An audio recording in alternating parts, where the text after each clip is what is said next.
I also remember my first tournament even, I booked my hotel to check out on a Friday morning. So at least if I missed the cut, I was going to be cheaper in the hotel. And I actually made the cut and checked back in. It was an up and down year, but it was starting to show a lot of promise at the end. So boxers were on and belt it was unbuckled, shirt gone, shoes gone, everything gone, running around the fairway. Dennis, I'm here. Yeah.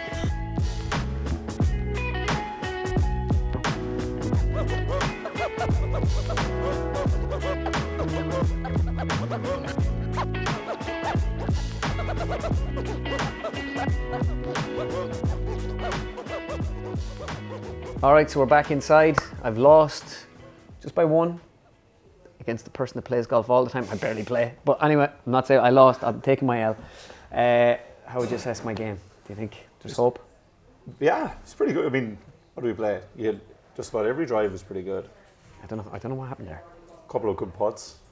Short game is tough, but in fairness, I'll give you credit there. Like, it's tough on links courses with the slope and wind and all that kind of stuff. They weren't easy chips. No, they weren't. No, overall, I'd say in good shape. Yeah. What do you say? You're almost down to hopefully single figures soon. 10.0. Yeah. If by the time this airs and I'm still at 10.0, you know I just went drinking. I just didn't go play golf. Didn't go play golf. I should get one or two more good rounds in. Speaking of playing golf this year, how would you assess it for yourself? It was good. Like, it was slow start coming off the injury at the end of last year. But geez, I was like, the last few tournaments probably the best I played now in a while. Yeah. So it was an up and down year, but it was starting to show a lot of promise at the end. So hoping for some big things here to finish out the year. Yeah, and what's interesting about talking to you is, and a lot of people might know your whole story of where you came from, but did you play a lot of golf when you were younger, or? I was a bit later into it. I mean, I think I started at 11 or 12. Like, I probably didn't play regularly until I was 14, 15. Did you play football and stuff like that? I did, yeah. I played a lot of hurling, a lot of football. I played all sorts of racquetball, handball, all sorts of stuff. I know you're actually a very, very good racquetball player, but I'm interested to know, were you a good hurler? Could you have made it? I laugh now every time I come home now. My hurling career is getting better and better without me doing anything. But no, I was decent, but I stopped playing when I was in under 14s, under 15s, so don't know. But I love hurling. Geez, I was at the All-Ireland final last year, and it was just, my favourite sport always to play. It's just class. There's nothing like it. And yeah, I would like to think I would have, but I wouldn't take any credit away from any of the fellas that play inter-county hurling now. The dedication goes into it is something else. So. You could have been like John Milan. I love me county. I love me golf. So from there, you got your first win. Was it 2021? 2021 was the first one. Yeah, it's the Barbasol 2021. Yeah, so it was a long time coming. But was that a hard slog? Getting to that point. It is and it isn't. I mean, it's golf's tough when it's not going your way because it's not like team sports you play growing up. You're kind of out there by yourself, and it's tough to figure out. And then, the way the schedule is set up, you don't really have like much of an off season to get away and reset. You kind of have to keep trying to fight through it, and everyone who plays then knows like your confidence starts going down, and it becomes harder to turn it around. So it can be tough, but I always try to remind myself, keep it in perspective. Like there's a lot of people doing. I would pay a lot of money just to play golf even for a year on tour. So you kind of have to keep reminding yourself of that. But you put a lot of time and effort into it. All your mind and focus is towards it all the time. So it's not going the way you want it to go. It's tough, but honestly, it made the win, and I was able to get obviously win a year after that too, made that even sweeter. So I think that kind of goes with it. I think the longer it takes to get there, I think it's almost like the journey almost becomes an enjoyable thing, especially when you get something at the end. When you were saying a lot of people would pay a lot of money to play golf for a year, did you have to do that on the E-Tour or something? I did, yeah. Put money in? Yeah, so I played it on, actually ended up playing for 4 years. A couple of near misses at Q school, but yeah, that's basically, it's a big massive cash game basically. Like it's a tournament, but you pay 11, like 1200. You win. You basically have to play well to get your money back, yeah. But it was actually good, like, you'd be surprised how many good players, like Brian Harmon played a lot on there, like, I can't even think, but like Jason Kokrak, obviously he's gone to live, but he was on there. Like Cheston Hadley, who's played a lot of years on tour, Peter Malnati, a lot of guys that are on tour now I would have played against there. It was a great learning spot. It was like brutal compared to amateur golf. Amateur golf, you don't play well, someone put arm around you, no big deal, and all of a sudden you're playing and you're losing $1,200 that you don't really have, and it's like when you're around the cut line, it makes an awful difference. I mean, I remember even my first year, I also remember my first tournament even, I booked my hotel to check out on a Friday morning. So at least if I missed the cut, I was going to be cheaper in the Silver hotel. lining. And I actually made the cut and checked back into the hotel, like all that kind of stuff. But that's just, it's hard getting going in golf. But it, again, makes, when I got to the PGA Tour then, you made it like so enjoyable, and you kind of realize how many massive perks there are to playing it and stuff. And it was great. But yeah, the e-golf tour was tough going for 4 years. So yeah, it was. And do you enjoy coming home much? Love it. Yeah, love it. Like, this year now the new schedule was a bit weird. So this is my first time home this year. But at the end of last year, not playing, I was home like pretty regularly. So it was nice, and I love coming home. There's nothing like it. They make it tough in season now. You don't get too many chances. Actually, I was home in July as well after the Scottish Open. So not too bad. But yeah, I mean, you do your best you can. I got 5 young nephews and nieces now, so it's brilliant to see them and see them changing every couple of months. Is something else. Yeah. I want to ask you, you went to Tennessee, was it, in college? East Tennessee State. East Tennessee State. So you went over there. Because I've obviously tried to practice your accent. Yeah. It's not easy. One now. It's not easy. It's like, it's Waterford. I don't know if it's Tennessee or whatever it is, but it is tough. Like, GMAC definitely has just, the Florida kind of thing with the champagne swings up thing. Get bar, that's how it goes. Rory actually has a little American twang as well now. It's, I think it's a bit like that, but he's got a little bit going. How do I do your accent? I don't know. And someone said to me that it's after change, since Simon started caddying for me, a Cork fellow, my accent's gone back a little bit more Irish again, so it's kind of all over the place. No joke. Playing with you today, obviously I would have picked certain videos and looked at videos down through the last year or two, whatever, looking for stuff, and I would have thought your accent was a lot more American today. But then I was like, maybe he's home the last few days, and kind of you lose it. Because I will say, it is something that happens to you when you go to a different country. Because when I started bartending in New York in 2000, and I don't know, 12, I was on one of those J1s, and I was in a bar or whatever, and I was serving tables. And when people come in, I would say, how's it going? What can I get you? What? Yeah, I have no idea. What can I get you? And then we're like, what? And then it just happened to me so much that I was like, I have to slow down how I speak. Yeah. Which I do think benefited me, because I've got a fairly strong, Midlands accent. Yeah. But yeah, you have to kind of slow it down, pronounce your words a bit better. And I was only there for a summer or two, and I felt it helped my dialect in a sense. Yeah, yeah. But yeah, no, I can see how it does creep up. Oh yeah, it's after a while, they don't people don't understand you. I remember I'll never forget it. The first time I went into a Subway over there, and I was like, what was I getting? It was I was getting oregano and basil and tomatoes and all this, and all of a sudden they're looking at you like, what? And then all of a sudden you have this it's like, oh, it's oregano and it's basil and it's tomato, and it's and all of a sudden then it sneaks into other words and stuff. But yeah, it's sometimes I do, when I hear it back at the interviews, I'm like, oh Jesus, that's not great. But I think it just comes with being over there for a long time. But yeah, the goal is never to be quite get to GMAX level. Sorry, Graham. You could just go straight to Padraig. Go Dublin with it. You're with the TravisMathew family, like myself. How are you finding it? I love it. Gear? Yeah, it's been. It's meant to be. Was it year number 8 on tour? So 9 or 10 years now. I love it. I've known those guys. You're 9 or 10 years with the lads. Yeah. Oh, yeah. I didn't know that. Yeah, absolutely love it. They're I've known them now. We've been before. Obviously, the transition into with the Callaway purchase and all that kind of stuff, and it's been great. They're very nice, cool people. At least all a lot of the original guys that you've gotten to know and stuff. And I absolutely love the gear. It's my favorite. It fits me properly. They have all sorts of great options. Yeah, it's the reason for me. And you can well, you're quite tall. I'm quite small. Yeah. So finding stuff that fits me properly is a big thing. Yeah, it's very nice stuff. The quality is unbelievable. Anytime anyone gets it, it's just the quality of this class. And yeah, I've always, as soon as I switched to them, I want nothing else but TravisMathew clothing now. It's brilliant. I pretty much wear the same stuff all the time as well. Yeah. And usually I have to ask for children's sizes. So I feel like a big boy now.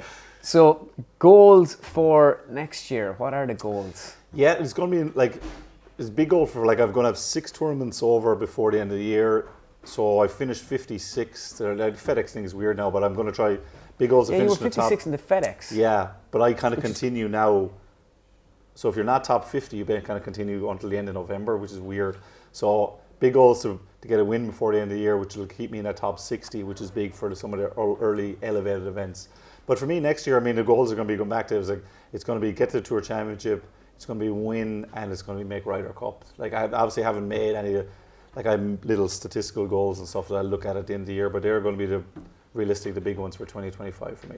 Yeah, no, we were hoping you were going to get the Ryder Cup they picked the last time. Yeah, the injury kind of that round was a terrible time. Like, I played very well at the end of 2022, and it felt good going into 2023, and the body kind of fell apart a bit. But I said I'm back feeling great again. So looking forward to now like a good run at the end of this year, and then going into next year, and hopefully I can keep it going. I mean, it's just I'd love to be a part of it. Like, Jesus, seeing the lads there in Italy was just something else. Like, even not being there, but just to see it, you just love to be part of it. Yeah. And then you'd like to have a bit of experience before the one in Ireland in 27. So that's going to be I feel it'll be easier to get a pick if you've played it before too. So we'll see. Yeah, big time. Yeah, the way I'm playing, I hope to be playing it there as well in 2027. Keep dropping by then. What about you? What's your plan for 2025? Keep making content. I'm going to do a live tour around Ireland again. Maybe take that tour then the year after out to America maybe. Catch some of the Irish diaspora. I've got a cool Roy Keane thing coming out. I've an ad Roy. That should be good. But yeah, it's all about just making content, I suppose, because it's hard nowadays, I think. The new generation of sports stars are all like very, very media trained, so it's hard like to get like good sound bites off them. They know what to say, like outside Rory sometimes just, he just comes out and he just says it. I hate Lev. But even with footballers or something, like F1 drivers are different, where they drive the car, they get out of the car, camera in their face, bang, you just have to do an interview. I'm thinking, like, imagine you got a soccer player where the camera could just run right up to the fella who just lost, you're the captain, and it's like, what you think? And he's just like, get that camera on my face, whatever, you know what I mean, or whatever. That for me, like, if that happened more in sports, that would be better. Yeah. But it's a bit harder nowadays with like, because they all say the right things. Yeah. And I want them to say the wrong things. Yeah. So I can just zone in on it. Yeah. And make fun of them. It's effectively my job. Makes some difference having a few minutes just to kind of cool off, all right? No, it does, yeah. Yeah, it does. Do even golfers take their time, or if you're annoyed, you just don't have to do it. Yeah. But in F1, it's like you got everybody, 20 drivers, 20 interviews, and they come off and they air their grievances or they say what went right. While with most other sports, it's not. That's why at the minute, like, I'd be kind of heavy on the F1 stuff because it's just easier. Yeah, rawer stuff. Yeah, and golf, like you can do your scorecard and all that stuff, and that'd be a great place if you get some content in there. That's where you hear all the chat in there. Fellas losing their mind about some ruling on the course and stuff. You always see the video. Yeah. They take the hat off. You see the white forehead. The line and they're always like, yeah. And then they come out and they're just like stone faced. Yeah. And I was like, I had a lot of fun out there. Conditions are really tough out there. Really tough. It was a lot of fun. Yeah, and it was tough. That's actually how my Tiger thing came about, because I was reading an article about Tiger, and he did an interview with like GQ magazine when he was like 19, and he was just himself, and he just said whatever. Yeah. It went to print, and it was like, geez, that doesn't read too good. Like, there's a couple of jokes in it and stuff. So after that, then he was just given the same interview all the time. Yeah, it was tough out there. Yeah, played well. Managers get involved, there's companies represented, all that kind of stuff, isn't it? Yeah. It's just everyone's afraid of turning into a meme or something now too, like. That's so true. Everybody is. If you say something wrong, you're a meme. Yeah. Have you had any negative press in the social media? No, not too bad. I always say I had a very funny one that I at the time I was like, I hope this isn't on camera, but it would have been a very funny video clip. This is like 5-6 years ago in Reno. It was like one of those opposite events. I think it's opposite the Scottish or the Open, one of the two.